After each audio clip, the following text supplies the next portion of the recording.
Well, of course, it is a huge week just as far as central banks, with decisions to be made here in the US and in the Eurozone.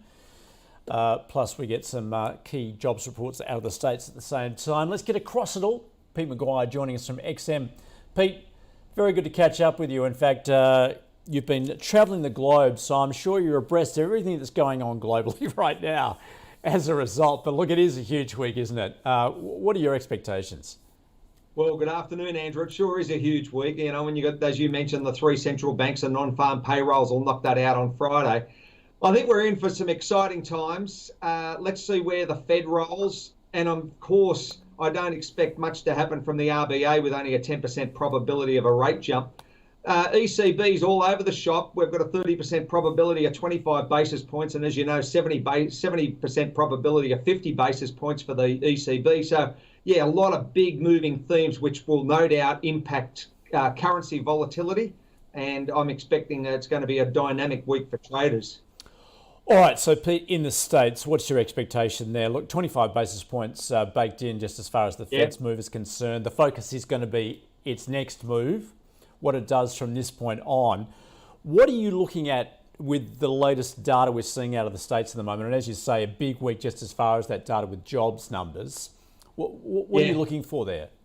Well, it's shaky, Andrew. I mean, you know, even the inflation numbers, you say it's getting better, and hopefully it is. And I'm not here to tip cold water on it, but some of those GDP numbers aren't as strong as what we probably wanted. And then the other side is where the Fed's prepared to play. And what I'm looking at the rhetoric coming from Jay Powell. That's going to be interesting. What his tone is and what those words, every single word matters, and you've got to pull it apart and really dissect it. So let's just see where that US dollar plays, currently under 101, 101.8.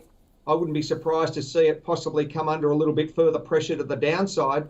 And also, I want to see what the terms are of, you know, the ECB's thoughts. Oh, okay, well, let's move to the ECB then, what it's going to be considering.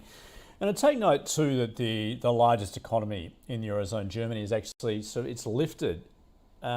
So it's a delicate balancing act at this point, isn't it? Oh, very much so. I mean, you know, you've got some economic hardship in a lot of other countries that are performing poorly due to high inflation. And then you've got Germany, which, you know, is the behemoth of Eurozone, and it's going relatively okay considering. So, yeah, it's a bit of a dilemma for the ECB and how they play that. But I'm still erring that you'll probably see 50 basis points. I'm on that sort of camp with 70% probability. So that's where I'm thinking that'll roll this week, Andrew. All right.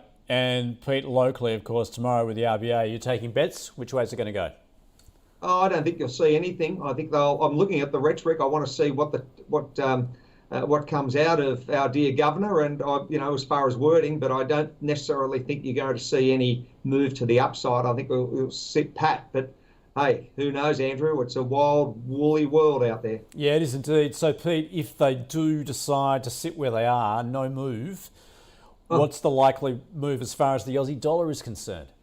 You know, it's been languishing. I've been away a month, and I look at it every day, a couple of times a day, and it really doesn't. It hasn't moved much in that month. So I think it'll be, if it doesn't get a rate rise, Andrew, I'd say it's probably got a 64 to 65 handle on it. I'm not sure how much lower it can go. So we've just got to wait and see what happens as far as, our central bankers. And, of course, where it trades on cross rates against the likes of yen, pound and the euro. Pete, what are you seeing out of China at the moment? Some more data, PMIs there, disappointing. Where do you think the economy's travelling at this point? Of course, we also got their Politburo meeting, so it'd be interesting to see how they interpret the latest numbers and perhaps what they're going to do in response. Yeah, well, they're trying to stimulate as far as they can. The largest sector of that is, of course, property. So trying to get that back into some form of uplift. And then secondly, they've been helped a lot with cheaper energy prices over the last couple of weeks. And really, it's nothing like what they experienced going back into 22. So that's been a good sign for them, Andrew. And no doubt that, the central planning, they'll come up with, I don't know whether it's going to be more infrastructure or what they plan to do, but they'll do something, certainly, to try and stimulate growth. I know that there's issues there, and we've just got to see how that materialises in the next couple of weeks. Yeah, of course, any move they make, particularly with stimulus, is likely to impact commodity prices in Yeah. that complex, Pete? What are you watching? I know you keep an eye on oil and so on. Well, copper's been flat, Andrew. It's really flat. It's under 8,600 a metric ton. You've got aluminium well down too at 23,500. So there's nothing shining there. Brent's at under 80, WTI at 76. So the base metals have been poor. The other side, of course, is with that, if you don't see a move to the upside as far as crude, that's going to play well for the majority of countries that are importing. It's not going to go well for the exporters, and I know that they want $80 a barrel. I've been, spent a lot of time in Dubai in the last couple of weeks with oil people and gas people, and they want 80 plus, Andrew. They want 85 plus. They certainly don't want 75, and that's going to be a lot of concern, I think, over the next matter of weeks.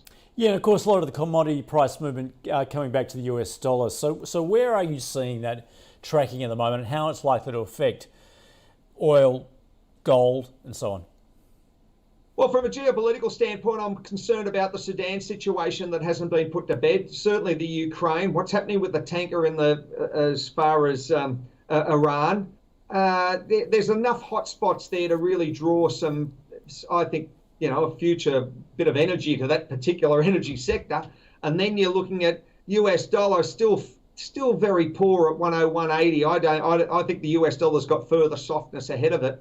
And I've just got to see how this all plays for this quarter. But the first month was exciting in April, and I think the next 2 months are going to be doubly exciting. We've got a debt ceiling we've got to get over, Andrew, and that could be a real impact to the markets. Yeah, so given that risk, are you still sort of favouring gold at this point?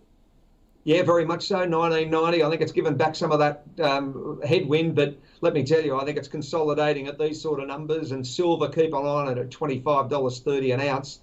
Everyone, I was in India, and people just loading up on it as far as not only jewelry but certainly buying physical gold and physical silver. So that's the man and woman on the street, people you sit at airports with. Yeah, just everyone's across it. So it's a big global theme, and I think the best days are ahead of gold, Andrew.